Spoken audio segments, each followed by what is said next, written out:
Oke, untuk melanjutkan video kita kemarin, kali ini kita akan membahas sejarah tentang Johor Bahru dengan sedikit lebih detail dan voice over dari saya Abai Karawela. Selamat datang di channel kita, selamat menikmati konten-konten yang kami sediakan. Yuk langsung aja gas.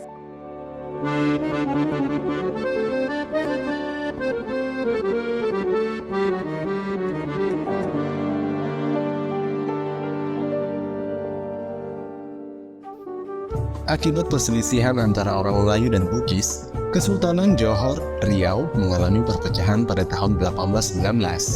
Daratan utama Kesultanan Johor dikuasai oleh Temenggung Daeng Ibrahim, sementara Kesultanan Riau Lingga berada di bawah kendali orang Bugis.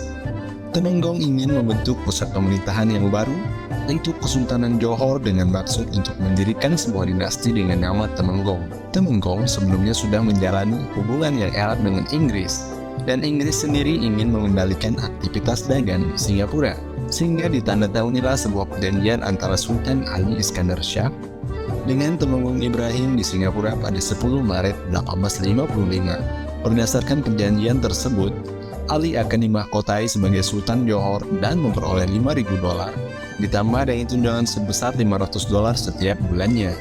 Sebagai gantinya, Ali harus menyerahkan kedaulatan wilayah Johor kepada Temenggung Ibrahim, kecuali daerah Kesang di Muar. Setelah isi perjanjian tersebut diberlakukan, Temenggung mengganti nama kawasan tersebut menjadi Iskandar Putri dan memerintahnya dari Teluk Blangah. Pada masa itu, kawasan Iskandar Putri masih berupa hutan belantara, sehingga Temenggung mencoba menarik pendatang Tionghoa dan Jawa untuk membuka lahan dan mengembangkan ekonomi pertanian di Johor. Orang-orang Tionghoa menanami wilayah tersebut dengan lada dan gambir, sementara orang Jawa menggali parit, membangun jalan, dan menanam kelapa. Seorang pengusaha Tionghoa yang bernama Wong Ah-Fu juga tiba pada masa itu. Dan pada saat yang sama, sistem Kangcu dan sistem kontrak buruh Jawa mulai diberlakukan. Setelah Temenggung tutup usia pada 31 Januari 1862, kota tersebut berganti nama menjadi Johor Bahru. Temenggung digantikan oleh putranya Abu Bakar, dan pusat pemerintahannya di Teluk Blangah dipindah ke Johor Bahru pada tahun 1889. Pada permulaan pemerintahan Abu Bakar, Inggris hanya mengakuinya sebagai Maharaja ketimbang Sultan. Pada tahun 1855, kantor kolonial Inggris mulai mengakui statusnya sebagai Sultan setelah pertemuan Abu Bakar dengan Ratu Victoria. Setelah terjadinya sebuah perang saudara, Abu Bakar berhasil merebut kembali wilayah Kaisang dengan bantuan dari Inggris, dan ia lalu membenahi infrastruktur dan ekonomi pertanian kota tersebut. Infrastruktur seperti masjid negeri dan istana besar dibangun dengan bantuan dari Wong Ah-Fu, yang telah membina hubungan erat dengan Sultan sebanyak kedatangannya pada masa kekuasaan Temenggung.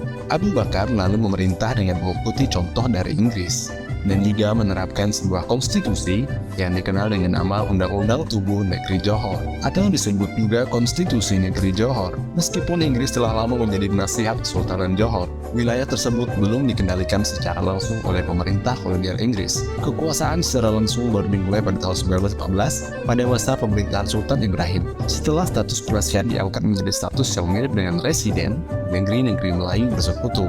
Di Johor Bahru, proyek perpanjangan jalur kereta api Semenanjung Malaya diselesaikan pada tahun 1909. Dan pada tahun 1923, pembangunan jalan layang Johor Singapura juga telah dituntaskan. Johor Bahru mengalami perkembangan yang biasa-biasa saja pada masa antara Perang Dunia Pertama dan Kedua. Gedung sekretariat yang disebut Gedung Sultan Ibrahim diselesaikan pembangunannya pada tahun 1940 karena pemerintah kolonial Inggris berupaya menyederhanakan sistem pemerintahan di Johor. Pembangunan kota Johor terhenti setelah Jepang yang berada di bawah pimpinan Jenderal Tomoyuki Yamashita menyerang kota tersebut pada 31 Januari 1942. Jepang sendiri telah memasuki Johor Barat Laut pada 15 Januari, sehingga mereka dapat mudah menaklukkan kota-kota besar di Johor seperti Batu Pahat, Yumpeng, Tual, dan Anyer Hitam. Inggris dan pasukan sekutu lainnya terpaksa hijrah ke Johor Bahru. Namun, setelah Jepang terus-menerus membombardir posisi pasukan sekutu pada 29 Januari, pasukan Inggris mundur ke Singapura dan meledakkan jalan layang di antara kedua kota tersebut.